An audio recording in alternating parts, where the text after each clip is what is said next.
Welcome back to the love story of Sahira and Syfir. This is part 7.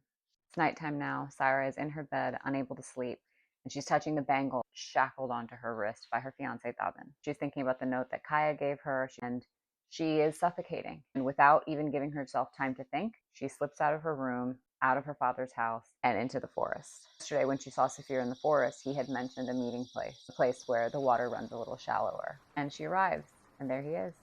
Seems to have known she was going to arrive. She reminds him that she's getting married in just 3 days. He tells her the story of why the Meron people worship the river. He tells her about the before times when the river goddess was a goddess who walked the land and fell in love with a mortal. The gods demanded that mortal in exchange for rain during a drought. And in her rage and in her grief, she opened her mouth wide and became the river itself. He tells her that the Meron believe that the river goddess has chosen certain bloodlines to carry her power.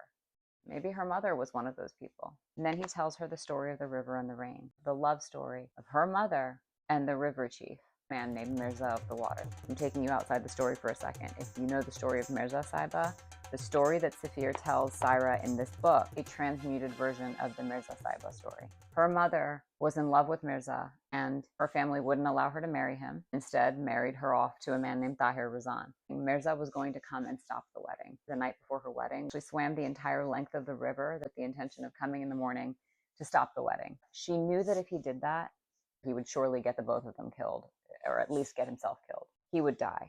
And so she asked the river to hold Mirza, keep him from coming to the wedding. But the river doesn't do things halfway. And so the river did hold Mirza, but it took him. And then she was never the same after that. Sahira and Syfir share some tender moments after he shares the story with her, looks down at her hands and sees unmistakable blue swirling patterns underneath her skin. She feels a pull towards Syfir, but she pulls away and returns home. Arrives home, she nearly jumps out of her skin because someone's waiting for her. It's her cousin Leela. She wants to know where she was and why. She has a million questions for Sahira. She seems to suspect that something is happening. Sahira gets into bed, ready to call it a night. But before Sahira and Leela fall asleep, Leela says one thing. Didi, I don't think you should marry Thabin. And Sahira tells her to go to sleep. And that's the end of chapter 7. Interested in the love story of Sahira and Syfir? It is the central love story in my book, The River's Daughter, which is available everywhere books are sold.